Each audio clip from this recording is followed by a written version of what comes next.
da vida, conduz-nos ao bem, na alegria e na dor. Seja o amor nossa bandeira de luz, amado Mestre Jesus. Seja o amor nossa bandeira de luz.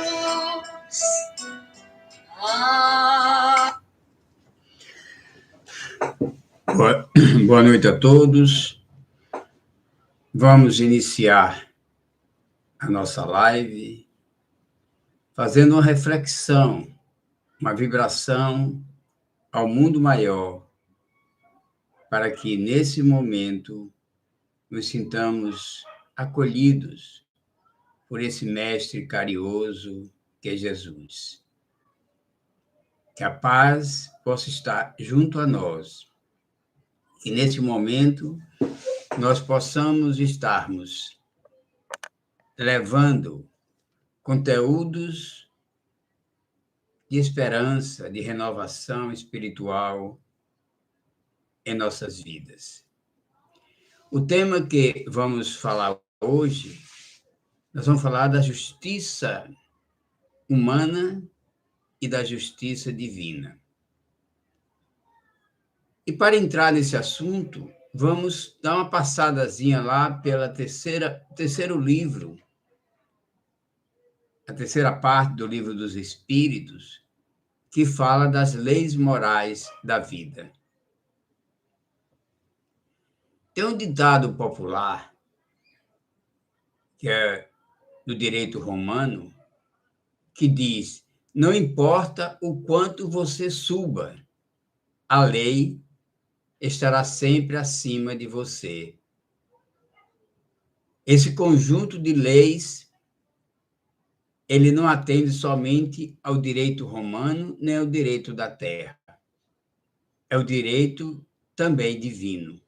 Por isso que nós vamos fazer aqui um link entre o direito humano, o direito dos homens e o direito divino, o direito de Deus. As grandes leis nos garantem uma vida de equilíbrio, uma vida de luminosidade nos nossos conteúdos. O Criador nos dá a liberdade.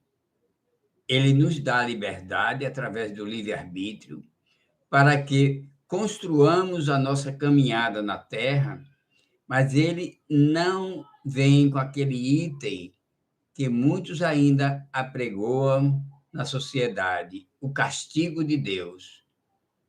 Castigo se dá em crianças, que ainda não formou as suas personalidades, tem que dar um castigo apenas como uma corretiva em seus aprendizados. Mas para o homem que já adquiriu a maioridade no campo espiritual, Deus nos dá responsabilidade. Emmanuel Kant, ele nos traz uma frase que põe um sentido maior o que é essa responsabilidade que Deus nos dá. Ele diz: se todas as pessoas fizer o que eu estou fazendo, vai ser bom ou vai ser ruim? É para você colocar para pensar. Se todas as pessoas, 8 bilhões de pessoas no mundo, fizer o que eu estou fazendo, vai ser bom ou vai ser ruim? Vamos pegar um exemplo aqui. O egoísmo. Se todas as pessoas cuidarem apenas dos seus interesses, vai ser bom ou vai ser ruim? Esquecer que o outro existe. Se a gente vê, essa semana mesmo, eu estava passando em um mercado e fiquei observando uma criança, um recém-nascido, no colo da mãe. Mais ou menos 30 dias de nascido. Eu olhei para ali e vi essa criança, se ela não tivesse a solidariedade o carinho, o amor, a criação de uma protetora, de uma acolhedora, no caso aí era uma mãe, ela não sobreviveria 24 horas. Então, o homem é o animal mais dependente do outro.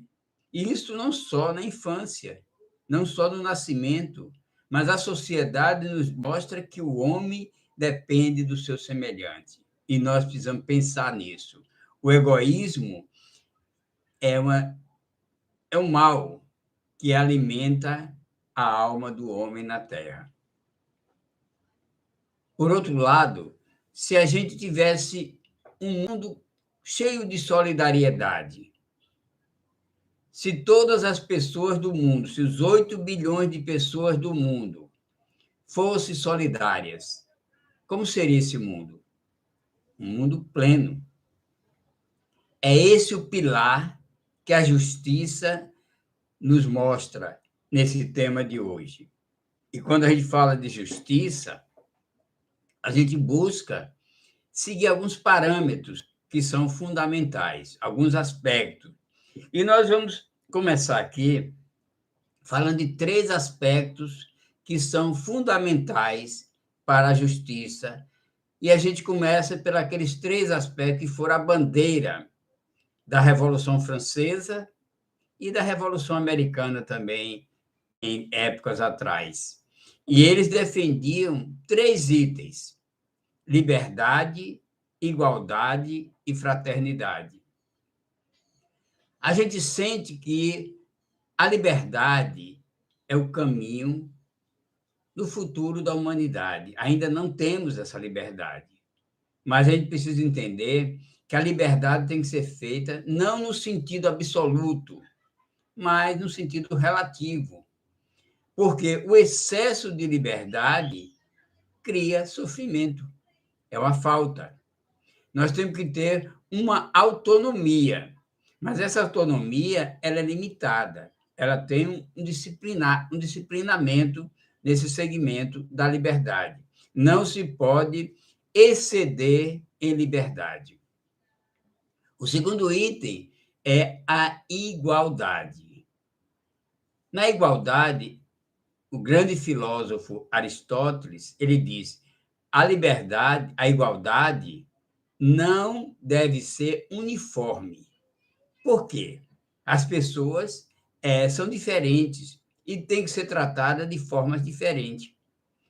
Se a gente entra num cinema, em um local para um atendimento, a gente vê cadeiras reservadas ali na frente para as pessoas que têm uma deficiência física. E isso é justo. Então, não se pode tratar pessoas diferentes de formas iguais. Então, se a gente entra num lugar para estacionar, tem sempre, hoje em dia, nos lugares, já tem um lugar preferido para os deficientes, para os idosos. Isso é você criar articulações que dá a liberdade, a igualdade, no sentido amplo da palavra, porque nem todos têm o mesmo grau de competência para fazer esta ou aquela situação. É maravilhoso isso, né? Hoje em dia, já se tem muitas instituições trabalhando a igualdade entre os seres, agora de forma diferenciada. Não se pode tratar por igual a todos. Tem que ter um diferencial entre aqueles que são carentes e aqueles que têm liberdade de ir e vir com mais facilidade. O terceiro item, considerando essas 3 palavras que dominam a Revolução Francesa e a libertação dos Estados Unidos, é a fraternidade. Vamos supor que você mora num ambiente e naquele ambiente tem um lago onde você costuma fazer seus exercícios físicos, tem uma pista. Isso aí é fraternidade para com aquelas pessoas. O ir e vir, o fazer as coisas no ambiente saudável e pleno da sua vida, entendeu? É a gente entende o seguinte: não é no sentido da fraternidade, não é no sentido poético, é no sentido da justiça. Por exemplo, uma pessoa idosa, você não pode tratar as pessoas por igual, com fraternidade semelhante. Você tem que ser mais fraterno, por exemplo, com um idoso de 95 anos ou com uma pessoa de 18 anos que tem alguma deficiência. Então, tudo para que você possa enraizar um sentido valoroso da vida das pessoas, você tem que compreender a situação circunstancial daquelas vidas. Vamos dar um exemplo aqui. Um médico, um cirurgião que perdeu uma mão, você tem que ser muito fraterno com ele, tem que ser cuidadoso no zelo, no trato, mostrando caminhos para que ele possa realmente se libertar e arrumar outra atividade para que ele possa fazer sem que seja a cirurgia. Ele não vai poder mais fazer cirurgia. O esportista, que acontece um acidente e perde uma perna, ele não pode mais fazer o esporte, ele tem que encontrar outras atividades. E, para isso, a comunidade que vive com ele tem que estar construindo um novo perfil para substituir aquelas atividades. O excesso também das coisas é uma falta. O excesso de liberdade é defeituosa. O excesso de igualdade também é defeituoso. Por isso que nós temos que entender que a solidariedade, nesses momentos, é fundamental.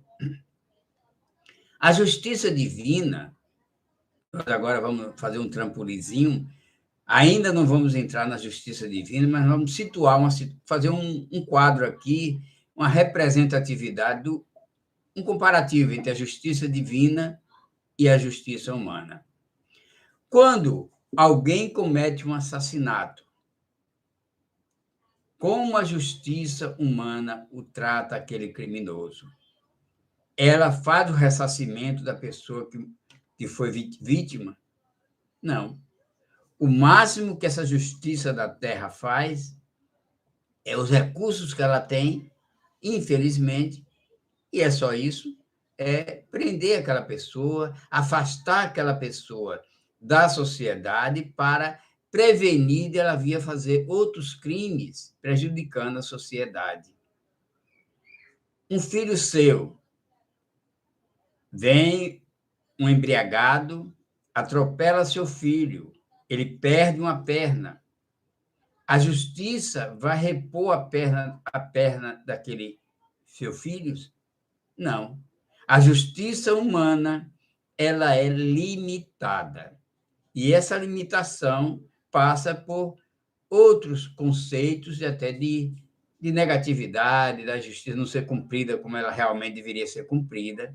Mas também a gente precisa entender que, para isso, é que nós temos um pai que lá na frente vocês vão ver como é que ele corrige tudo isso. A justiça, por exemplo, um juiz que dá uma punição acima do quadro daquilo que ele deveria julgar, ele é um criminoso, que ele está punindo além da conta, entendeu?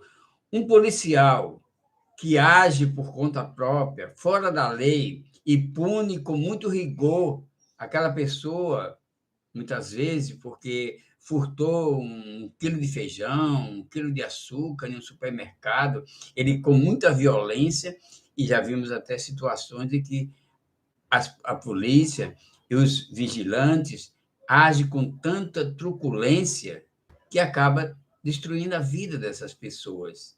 Isso realmente é um descontrole. O excesso nesse momento aí não pode existir. Por isso que a justiça, hoje em dia, tem esse controle. Tanto os juízes quanto a polícia, elas são orientadas para agir dentro da normalidade. Os excessos ficam por conta dos erros pessoais de cada um. Mas o que a gente pode perceber é que a justiça humana ela é limitada. E quando nós pensamos em justiça divina, a gente pensa em Deus. Se Deus é considerado, tá lá na pergunta número 13 do Livro dos Espíritos, ele é considerado um ser supremo, justo e bom. E quando a gente olha para um passado da nossa história que via as pessoas sendo punidas pelo inferno. O inferno é justo? Você cometeu erros aqui na Terra, passou 10 ou 20 anos aqui na Terra, 30 anos, 40 anos, e você cometeu alguns erros realmente complicados. E aí você seria condenado por Deus a ir para o inferno. Então, nesse momento, Deus estaria sendo injusto, um criminoso, porque estava punindo, fora de um contexto de realidade, as pessoas, promovendo que aquela pessoa fosse pagar uma dívida de um pequeno período, fosse pagar com a eternidade, porque o inferno é considerado era considerado uma ida sem retorno. E a gente precisa entender que Deus é extremamente justo e bom. Então, a justiça hoje, as leis da vida hoje, acabou com o inferno. O inferno não existe, porque Deus não jamais iria ser um juiz injusto, inconsequente. Os instrumentos da justiça, agora nós partimos para a situação divina, da justiça divina. Deus tem duas coisas que são fundamentais. A primeira é o tempo. Emmanuel nos coloca que, no livro Recanto da Paz, num texto com o título Tempo, ele diz: alguém te prejudica, entrega o assunto a Deus. Serve, não perca tempo. Olha que coisa maravilhosa. Eu vou até repetir.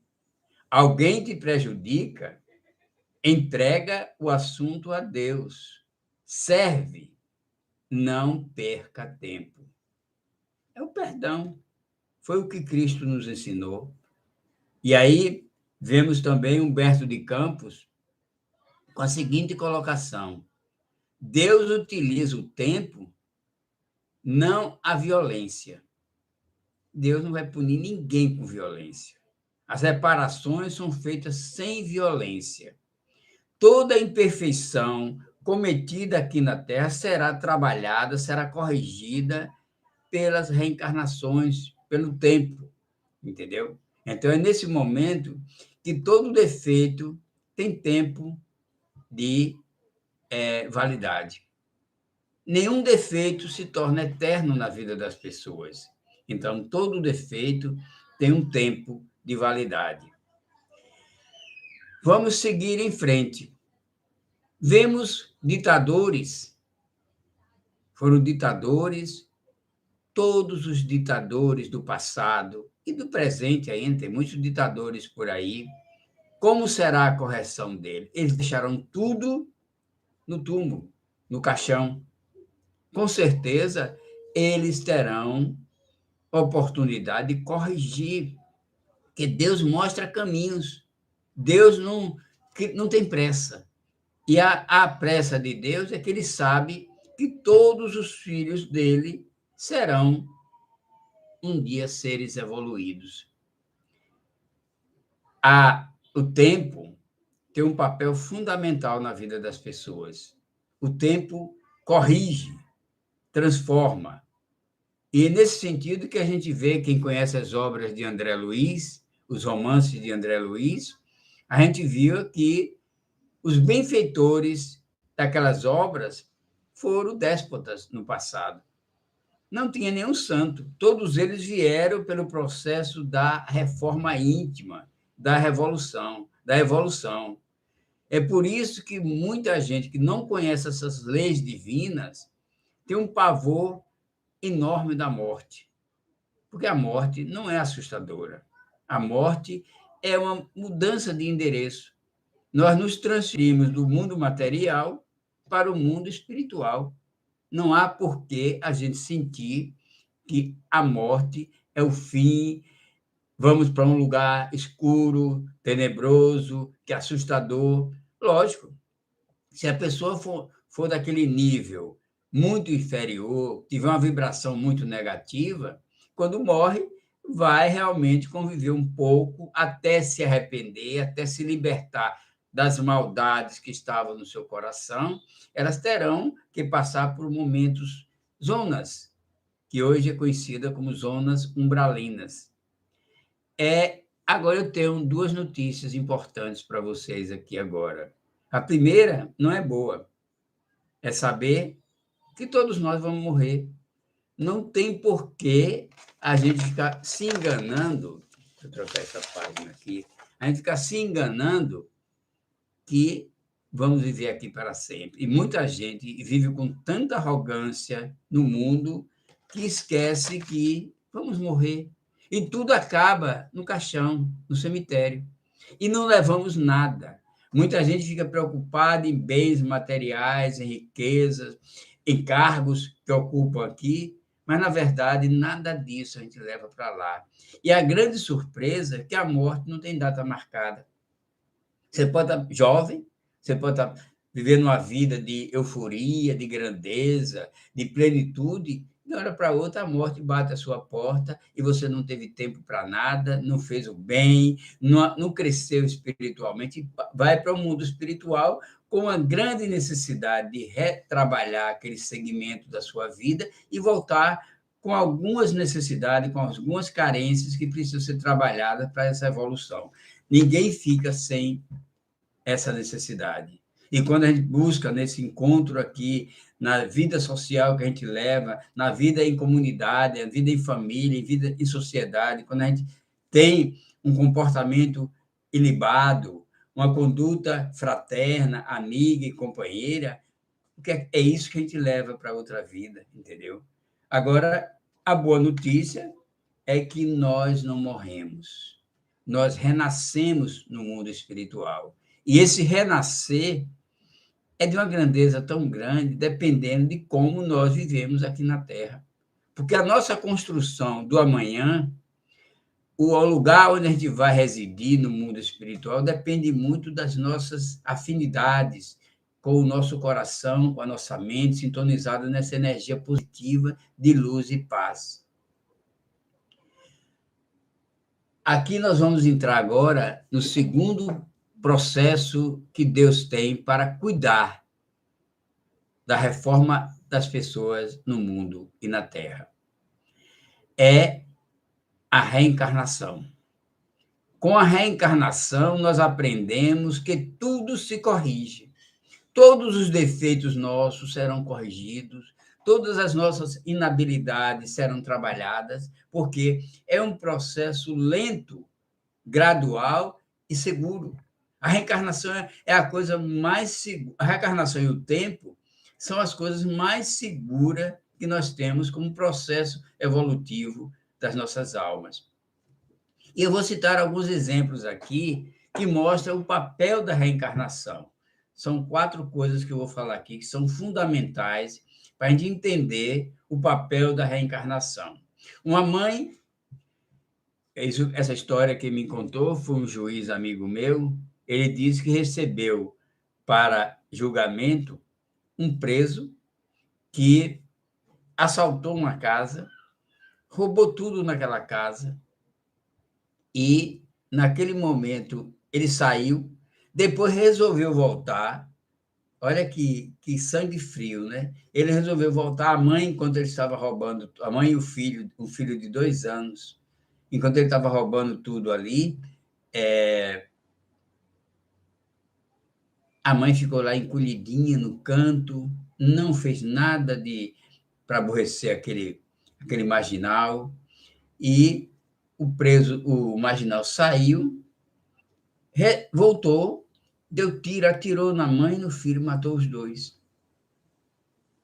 Como a justiça, ele me perguntou, como eu, como juiz, posso fazer uma reparação na vida dessas pessoas que morreram ali injustamente, digo. Nós não podemos dizer que existia injustiça. Existem muitas injustiças no mundo, Chico Xavier já disse isso, mas não há injustiçados. Ali não tinha uma criança e uma mulher que estava sendo injustiçada. Era uma injustiça, olhado ao olho grosso da gente aqui na Terra, era uma injustiça, mas não era, ninguém ali estava sendo injustiçado. Aí o juiz me perguntou assim, e agora, você como espírita, eu estava conversando com ele, como eu, como juiz, podia reparar a vida daquela criança e daquela senhora? Não fiz, apenas decretei a prisão daquele marginal, a sociedade vai se ver livre daquele marginal para que ele não cometa outros crimes, porque ele não está preparado para viver em sociedade. Então, nós fizemos uma reparação, mas a justiça realmente só quem pode fazer é Deus. Vamos a outro caso aqui. Uma pessoa roubou todos os bens em uma encarnação passada de outra. E, nesse momento, aquela pessoa que foi lhe furtado todos os bens ficou na miséria. Sofreu, passou pelas mazelas da vida e como Deus podia reparar essa pessoa? Essa pessoa que foi o ladrão da vida passada, reencarnou e recebeu aquela outra como filho. No auge do sucesso, trabalhou, ganhou dinheiro, ficou rico. No auge do sucesso, aquela pessoa desencarnou. Jovem, ainda com todo o vigor físico, ela desencarnou e deixou o bem todo para aquele filho. Devolveu. Isso é a reparação que Deus nos mostra o caminho, reparando erros. Um outro caso, uma relação entre o homem e uma mulher. Ele prometeu coisas, foi atencioso para conseguir as coisas com aquela mulher, prometeu coisas que ele não precisava ter prometido. E aquela mulher se encantou por aquele homem e ela ficou numa expectativa grandiosa. O homem aí caiu fora, deu fora nela. A mulher ficou num sofrimento, entrou em desespero, sofreu, morreu com a situação de dar dó. Isso tudo é história da vida. E aí, o que é que vai acontecer na hora da reparação disso aí?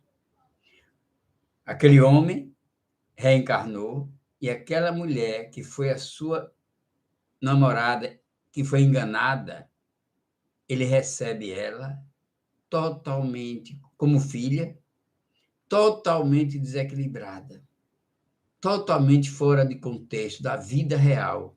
E aí, a luta que ele tem aí, amando aquela filha, mas sem ter a convicção de que vivia uma relação fraterna de amor. O amor aí era apenas situacional.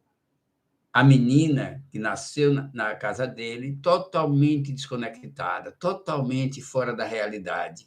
E ele tinha o papel de reparar aquilo que ele fez no passado. São as promessas que muitas vezes muitos fazem achando que está dando tudo certo.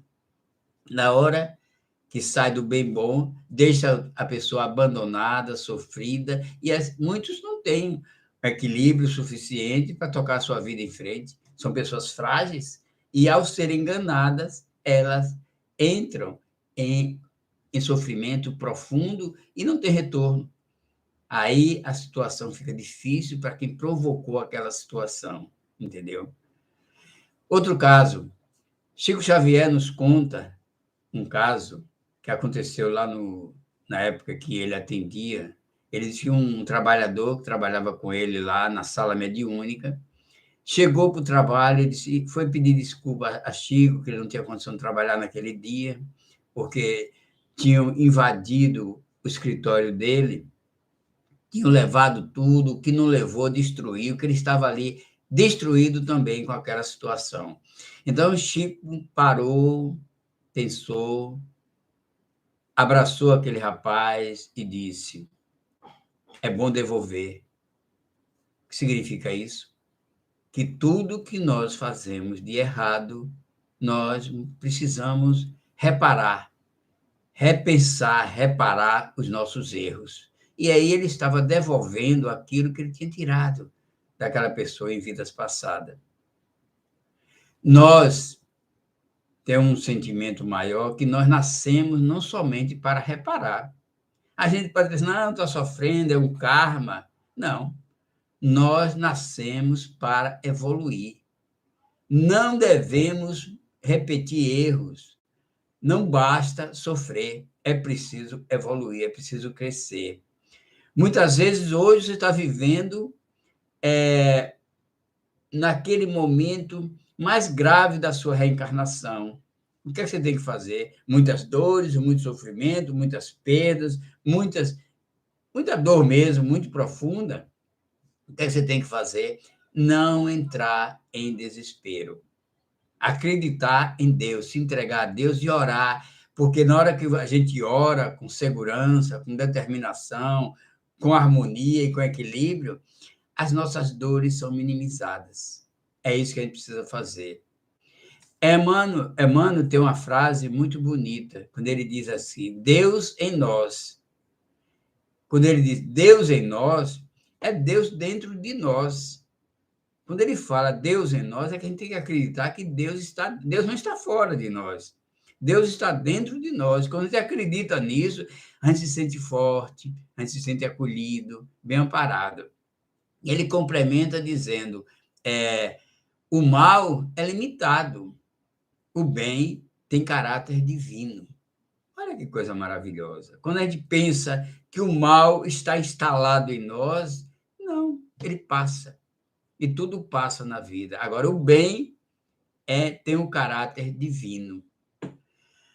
André Luiz, ele nos diz que os espíritos que amam governam a vida. A gente entende que é uma grande realidade. Quando a gente vê um benfeitor espiritual trazendo mensagens confortadoras, eles estão trazendo aquela mensagem porque ele se tornou mensageiro do Cristo. E eles governam a vida, governam inclusive as nossas vidas. Porque ninguém é dono da sua caminhada na Terra. Todos nós somos guiados. Tem uma pergunta lá no Livro dos Espíritos, que Kardec pergunta aos espíritos, se os espíritos controlam as nossas vidas. Eles disseram que sim.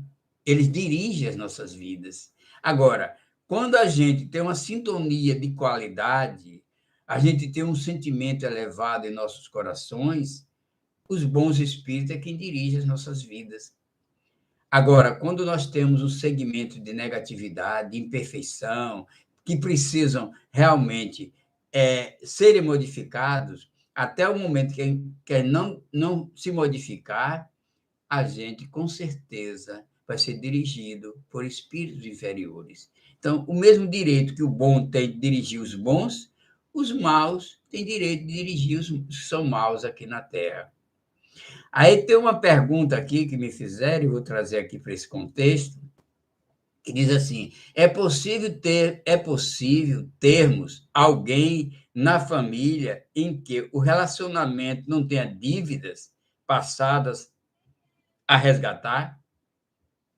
É possível termos alguém na família em que o relacionamento não tenha dívidas passadas a resgatar? Claro, tem. Agora, existe também a fraternidade divina. Nunca é só resgate. A vida nunca é só resgate. Deus é amor. Agora, muitas vezes, você está vivendo no mundo espiritual, você tem alguém que você se planeja fazer uma reencarnação aqui na Terra. Aí você tem alguém que você prejudicou no passado. E você quer se reencontrar com esse alguém para se reconciliar. Mas você está com medo. Você sabe que aquilo vai ser muito difícil trazer aquela pessoa como filho seu na Terra. Olha a solução que nós podemos citar aqui como exemplo, eu li isso, é um caso realmente verídico, eu vou trazer aqui. Esse homem que precisava trazer essa pessoa que ele maltratou, que ficou seu inimigo na vida passada, ele encontrou uma companheira que gostava dessa pessoa. E diz: vamos voltar juntos para a gente receber essa pessoa que precisa melhorar, que estava numa zona de sofrimento, de dor. Porque quando você vai para o mundo espiritual, que leva seu coração cheio de ódio, cheio de maldades, você não se liberta muito fácil. Precisa, muitas vezes, reencarnar e aqui na Terra fazer uma reparação de todo aquele ódio, de toda aquela angústia que a pessoa está vivendo. E aí foi sugerido a esse casal que eles reencarnassem com o objetivo de resgatar aquele filho que estava na dor e no sofrimento. Mas a bondade divina foi tão grande que não, você não precisa ter um filho único, você vai ter mais 2 espíritos bons que vão ajudar você a estruturar a família. Então, aí eram 4 contra 1. E foi fácil. Essa criança, seguida que chegou com muita dor e muito sofrimento, seguido pelos outros irmãos e pelo aquele casal que acolheu com segurança, ela realmente fez a mudança que se fazia necessária. Então, gente, é preciso entender que Deus tem a fórmula para acolher a todos. E a espiritualidade superior, que são os grandes amigos que programam as reencarnações da gente lá no mundo espiritual, eles sabem como fazer, sabem como conduzir o processo, entendeu?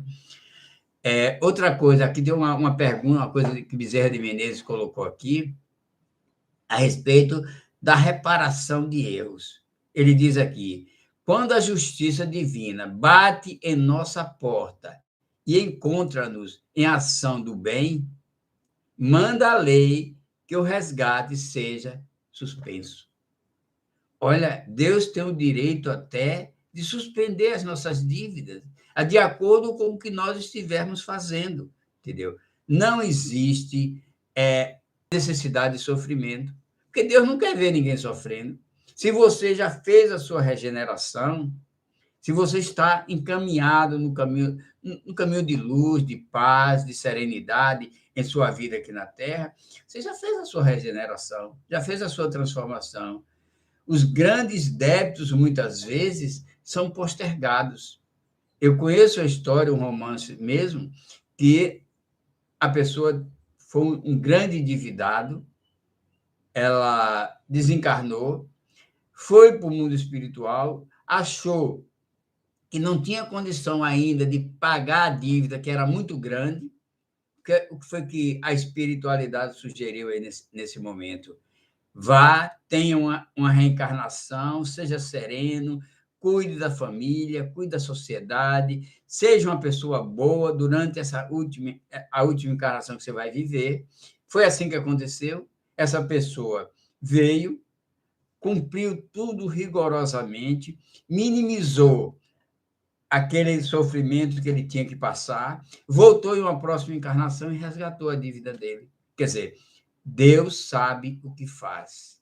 E naquele momento que ele vê que aquele fardo é muito pesado nas costas daquela pessoa, ele não deixa acontecer, entendeu? Para facilitar, olha o que acontece muitas vezes nas reencarnações. O que é que acontece nas reencarnações? A gente esquece, porque você já pensou se receber dentro da sua casa um inimigo e ele não passa pelo processo de esquecimento?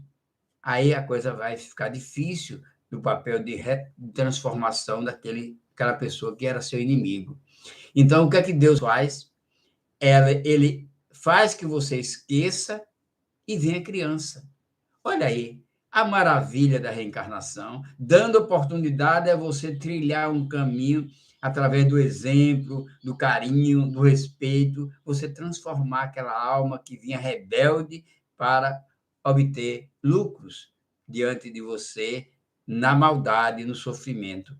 E aí você repara seu erro, corrigindo aquela alma que veio totalmente, quando chega aqui na Terra, uma criança totalmente desprotegida, ela precisa ser acolhida com muito amor. E ao receber o amor, a fraternidade daqueles que estão, dos cuidadores, pai e mãe principalmente, ela esquece o passado, a dor desaparece, e quando volta para o mundo espiritual, aí deu um estalo, já era, aquilo aí não mais existe, entendeu?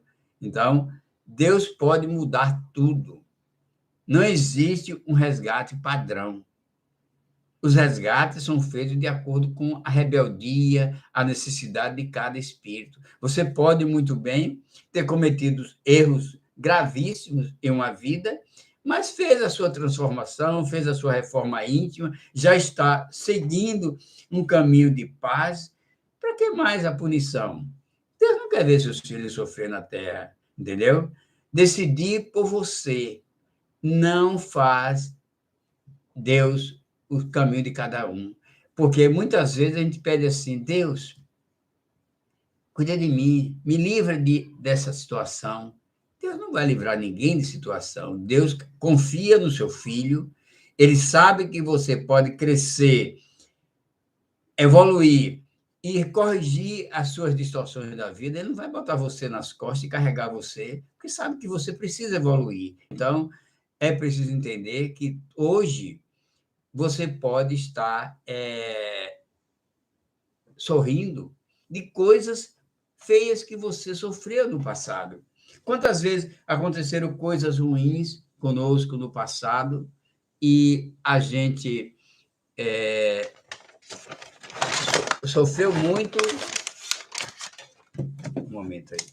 Sofreu muito, mas hoje você olha para trás e dá risada daquele sofrimento bobo que você precisa entender. Nós, quando sentimos muitas vezes a necessidade de processamentos felizes em nossa vida, só existe um caminho. É o caminho da luz. Nós precisamos entender que conhecer a nós mesmos, conhece-te a ti mesmo. Esse é o caminho. Somos uma mistura de luz e sombras.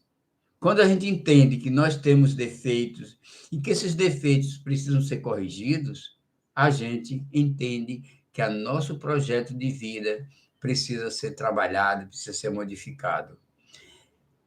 Emmanuel, em Pensamento e Vida, ele diz: o universo pode ser compreendido como uma cadeia de vida ligada a uma grande vida. Olha que coisa maravilhosa. Uma cadeia de vida ligada a uma grande vida. As nossas vidas estão conectadas com a vida divina. E quando a gente sente que nós estamos vivenciando essa situação, a gente diz assim, eu preciso me conectar.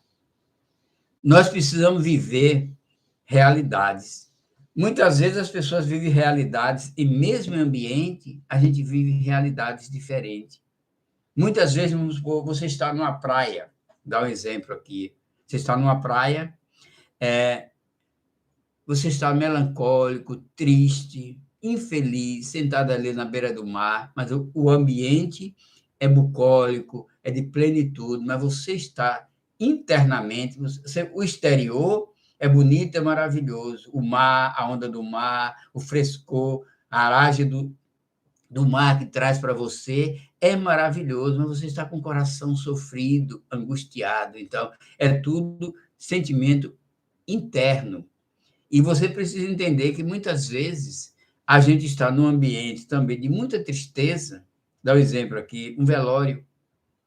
Às vezes você está num velório, as pessoas estão chorando, sentindo, e você está feliz ali, conectado com aquela realidade, naquele enterro de alguém que você gosta, sabia que era uma pessoa boa, e você não vai ficar se lamentando ali, porque a pessoa, muitas vezes, outro dia mesmo, eu vi uma mulher chorando horrores no enterro, o companheiro era bem uma senhora bem idosa, ela chorando que o companheiro tinha partido, tinha deixado ela muito cedo. Eu perguntei para ela, quantos anos ele tinha? Ele tinha 99 anos. Eu estava a fim que ele completasse os 100 anos, quer dizer, era uma vitória. Mas partiu com 99, viveu uma vida longa e ela estava ali sofrida porque achou que ele tinha morrido muito cedo, entendeu? Então, tudo é o nosso interior e o nosso exterior.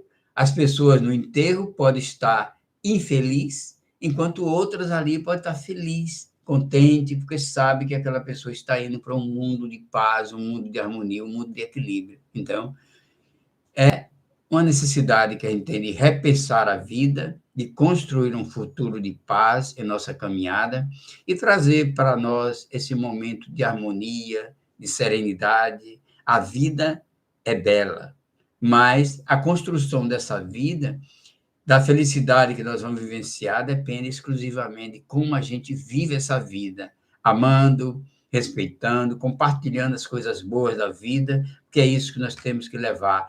É a única coisa que nós levamos para o mundo espiritual quando partimos para outra vida, são as nossas boas ações. E a gente precisa entender isso. Não os bens materiais, as coisas, o poder, a grandeza, o cargo de chefia, o cargo político, nada disso vale nada. Porque todos têm um caminho do túmulo. E na hora do túmulo, como eu já disse aqui, não leva nada. Só leva aquilo que você fez de bom, que foi harmonioso, sereno e levou paz aos corações das pessoas. Que Jesus nos abençoe, nos dê paz, harmonia e muita serenidade em nossa caminhada, em nossa jornada na Terra. Que Deus seja louvado.